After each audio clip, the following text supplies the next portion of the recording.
So when we're working on an X drive, in order for it to be rigid and make sure it doesn't fall apart, we have this outer bracket, but we also need an inner bracket.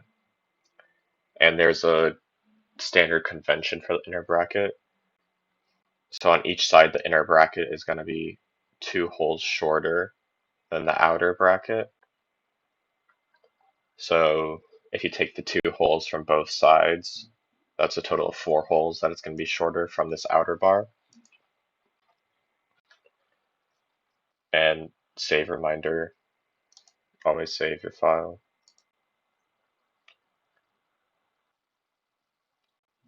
So if these outer bars are 1, 2, 3, 4, if they're 5 bars, then we're going to need 5 bar minus 4 holes on the inside. So the easiest way to do that is to click on one of the 5 bars and then click on it in the browser and drag it, and you'll get another 5 bar out here. So then what we can do is we can just take this over here and we can actually cut off parts of pieces without having to make a new part.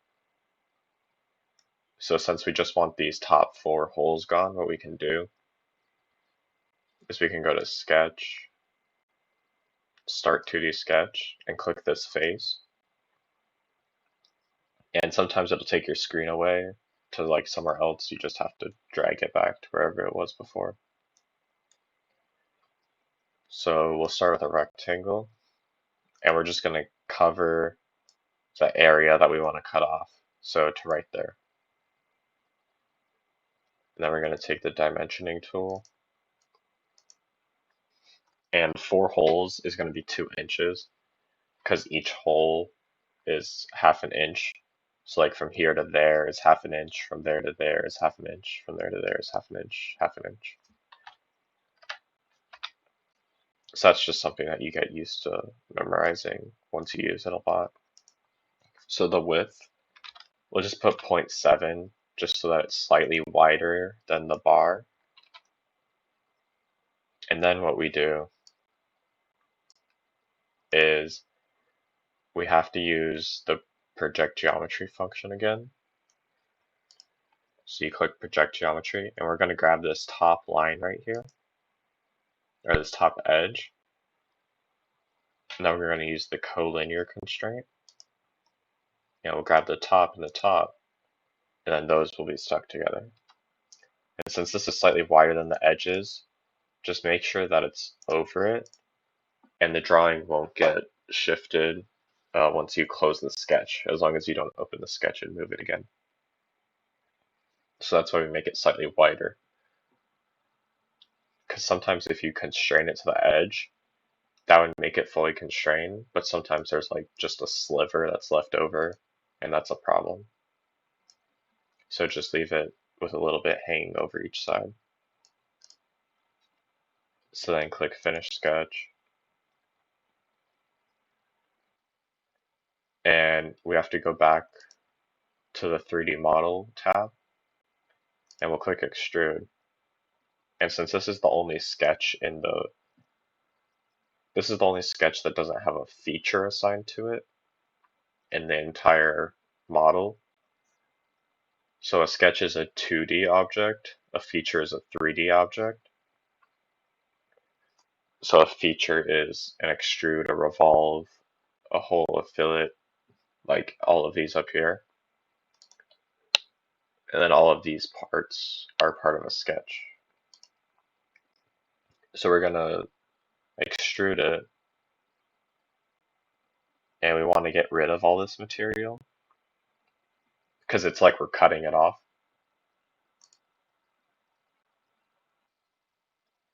So you want to, for the extents, you want to just do all, just so that it cuts off the entire thing.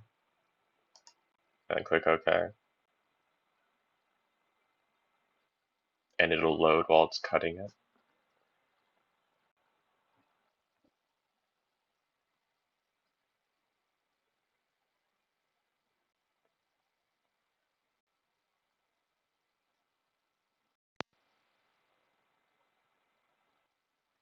and then as you can see, it gets taken away as if we cut it off.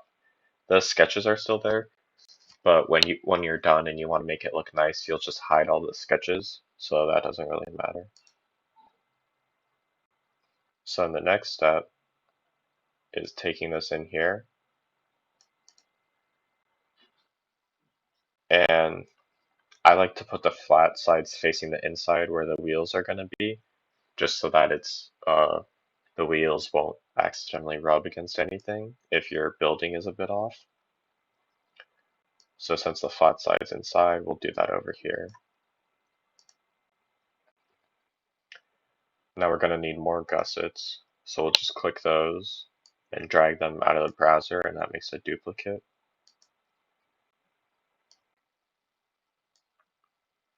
And then we're going to have to constrain those on. So where'd our part go? So the bar is right here. Just bring your pieces closer so it's easier to constrain.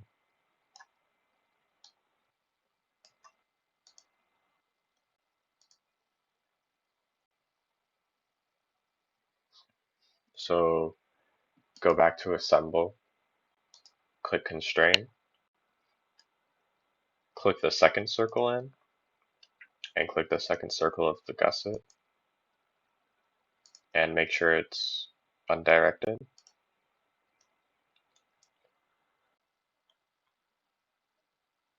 Then you can see how the image is being covered by the gusset so you can't see it. So just click cancel, drag the gusset down, and now you can see the image. So click the image, then click the inside of the gusset, make sure it's undirected, and then click apply. And we want the gusset on the top just so it's easier to see.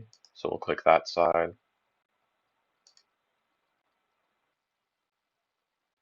Then we can click that side. And we'll click OK. It's right where we want it. So this is going to get dragged over here. Okay, so I forgot how many to take off. It's not 2 on each side, it's 3 on each side. So we have to take 2 more off, but that's not a big problem. So let's just drag it over here again. We'll click the part, and up here on the top left, or not top left, middle left, you'll see there's 2 extrusions right now. The second one is the most recent one, and it's the sketch we just made. So right click the sketch and edit it. And like I said before, each of these is just half an inch. So we just have to double click this number and switch it to 3. And then click OK. And click Finish Sketch. And the feature portion of it will update and cut those 2 off. So it's pretty easy. That's why we use that way of cutting it, because if you had used a new part, you'd have to import a whole new part. Which is fine if you have a big library, but if you don't have a big library, it's better to just be able to make each part that you need from parts you already have. So when you're making an X drive, the inner channel should have these 2 holes as a space. So it's going to line up about right there. So when you zoom out, you can see that once this gets constrained in, the wheels are going to be about right there. And these gussets will be just on the inside. And when you actually build it, there's a lot more space in it. I think this bar is slightly tilted. Or maybe it needs to come forward one. Yeah, I think it has to come forward one. So right there, you can see there's a little bit of space in between each wheel. So that's where this bar on the other side is going to go. But before we do that, we still have to constrain the other gusset. So it looks like we're one hole short because we need 2 circles to be able to constrain it. So we'll just click on this part, find in the browser, right click, and click open. And if I go back to the assembly, it looks like there's a lot of holes over here and only a couple over here. So I know that this is the side that I'm working on. So since I already have holes here, I'll just go to the sketch that those holes are drawn on. I'll right click it and I will edit that sketch. And we're going to add another hole right here because that's where we're missing one. So project geometry, click the sides, and then use a tangent circle in order to click those 3, and you get a circle right in the center. Make sure to save the part here because then it will update in the browser or in the assembly file. See, it's updated now. We have that extra circle there that we need. So we can go back to constrain, click the first circle, undirectional or undirected, apply it. Then even though the circle is hidden, I'm going to show you that. See, if you click this one, even though it's hidden, you can still click it. It's like if you just kind of feel around inside the model, you see that's the plane, that's the line. And then when you switch from the edge to the circle, you can find it like that.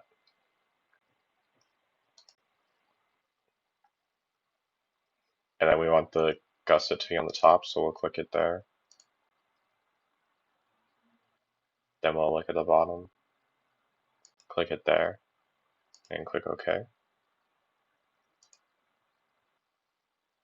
And the gusset goes on the top.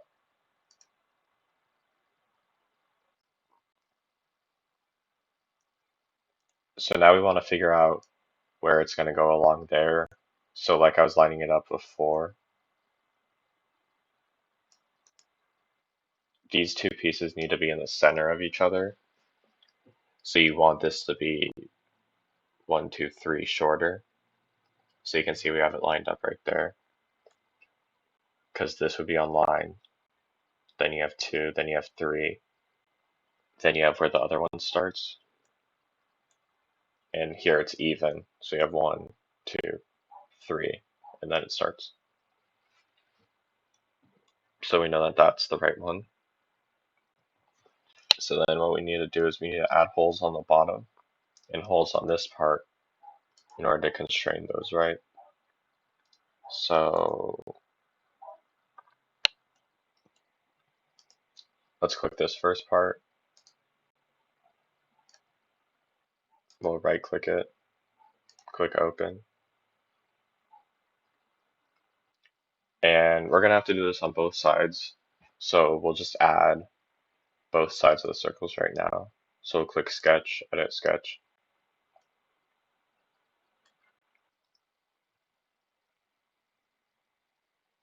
Project geometry. And in X drive it has to be 2 holes in. So this is where we're gonna be screwing it in on each side. So remember project geometry, click 3 of the lines around the circle, and then click the tangent circle function or tool. Then you get a circle in the center. So we have to do the same on the other side too. So project geometry. Making all of these screw joints is very, oops. So I accidentally clicked the entire face.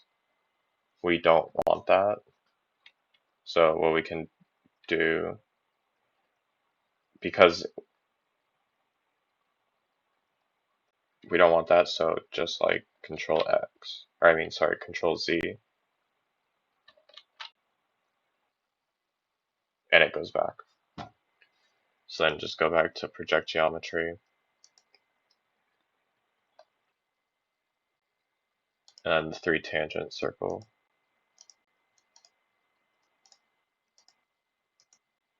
And then we'll finish sketch. We'll save it. And then go back to assembly to make sure it updates, and now the circles that we need are there. But on the other part, we need to add 2 more circles to that side with all the circles. So click on the part, find it in the browser, right click, open it, find the sketch that you already made the other circles on, right click it, edit sketch, and we'll just add 2 more circles right here. So project geometry,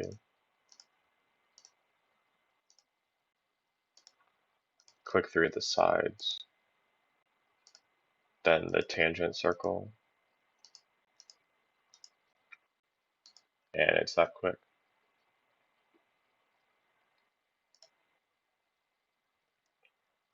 So now we have the circles on both sides, so we can constrain it now. So constrain, pick the first circle, the circle it matches up with, undirected.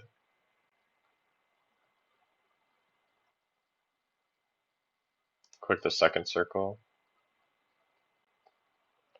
and the other one's hidden, but if you can see, if I highlight over it, it's just like right on top of the other one. So you can just click again and it'll find it.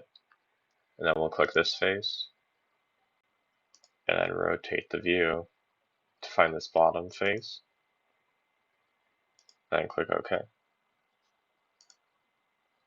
And just like that, it's constrained into place now. And you can see we're starting to get that shape for the inner edge so that this wheel will fully be supported.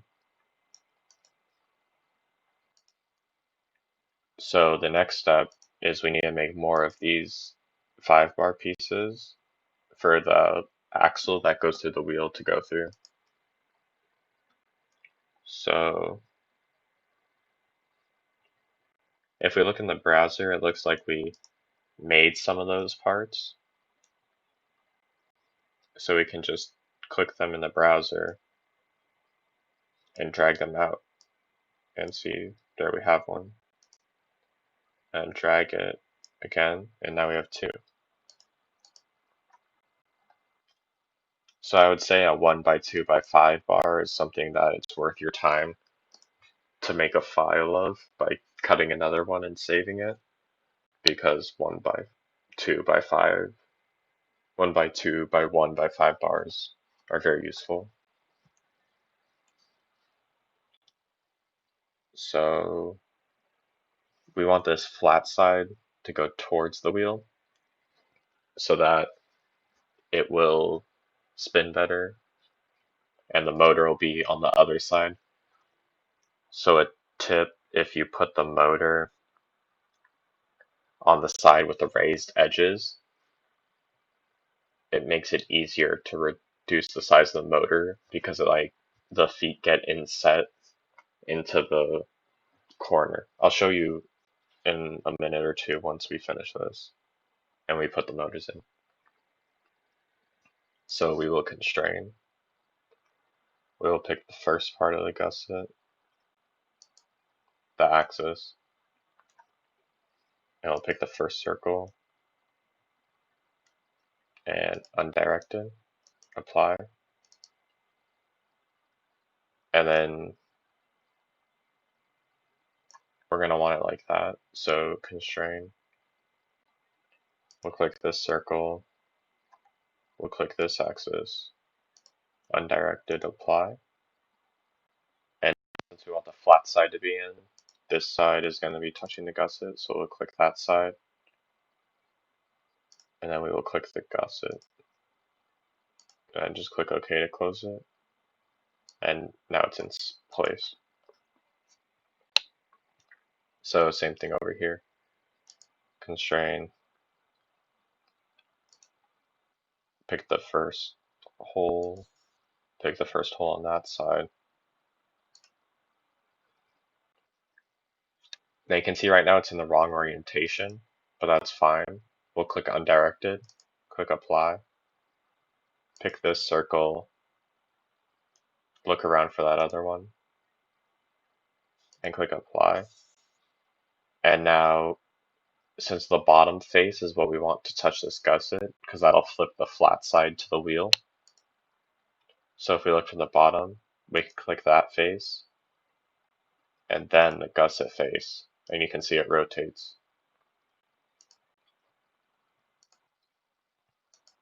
So it's just as easy as that. And then we'll copy those same exact steps, and put it onto the other side. An easy way to copy this part over to the other side, though, is if we take these wheels, drag them away, and when you click from the top left and drag to the right, this red selection area appears. And what the red selection area means is if something is fully encased inside of the four borders of this square, then it will be selected. So like if I do it over the top corner here,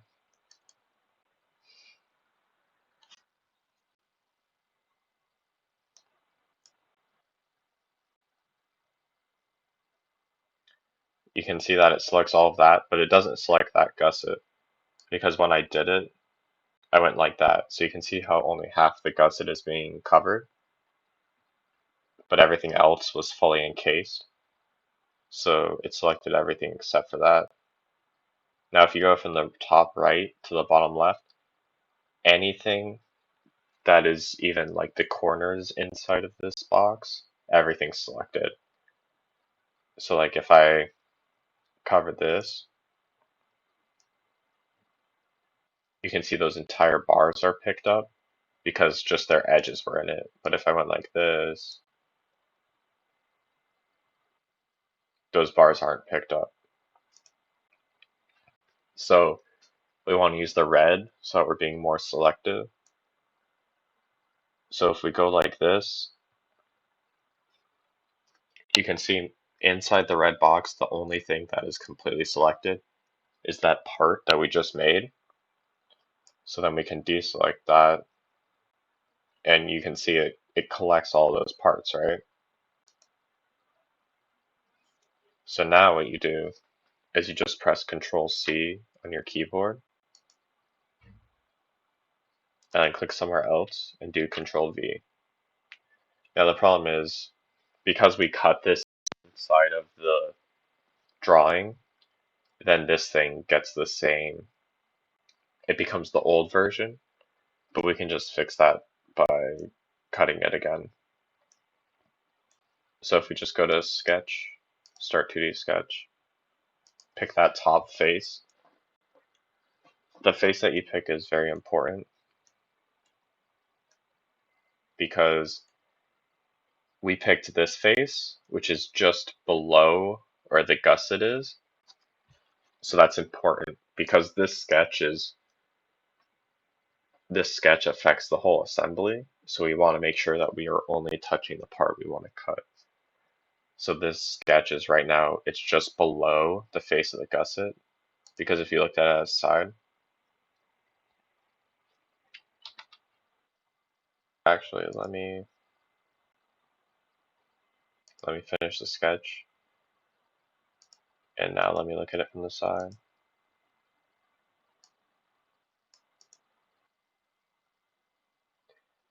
If you recall, we're drawing on this bar, we're drawing on the face right there, which means that it's just below the gusset. So since it's 2D, it has no dimension for depth. So it's like paper thin, razor thin in between the gusset and the bar, which is fine for what we're doing. So we want to go back to the sketch in the browser that we were using before and edit it.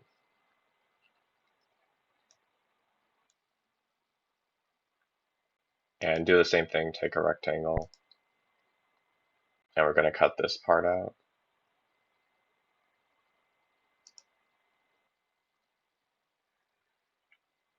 And then dimension it. And this section is going to be 3 inches because it's 1, 2, 3, 4, 5, 6 holes. And we'll make the top just 0.7 inches just so that it has enough room. And use a collinear constraint to click the top and the lip. And this time we'll constrain it to the edge just so that we reduce the amount of this bar right here that it's going to cut off. So finish the sketch.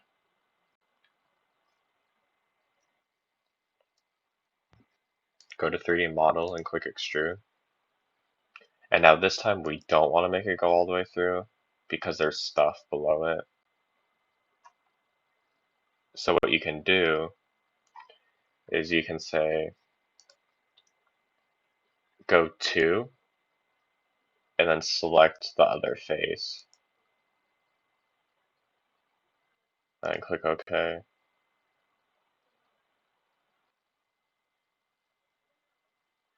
And it'll load.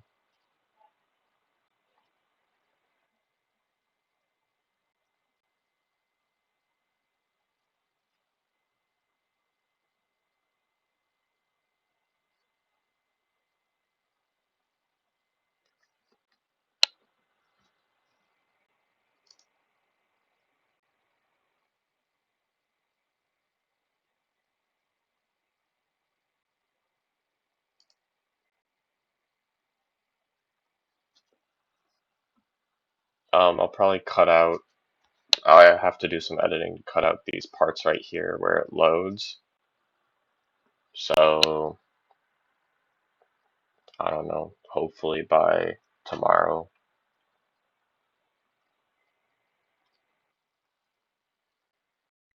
Okay, so then it'll load like this. And you can see that a bit of it gets cut off, but for our purposes, that's fine because we're not really going to be putting anything there. In real life, this part would not be cut off. So then we'll go back to assemble. And now, since this is the mirror, we're going to want to click this part. Well, actually, you don't have to do that. Sorry.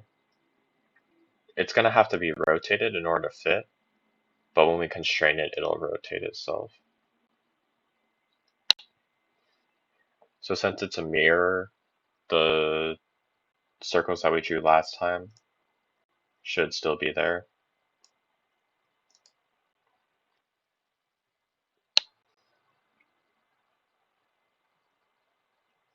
So when we constrain this farthest front circle, and then we rotate this view to see inside of this edge, that should correspond to this circle. And this is one of those cases where it's really important that you make it undirected, because we're going to have to rotate it when we constrain the touching faces.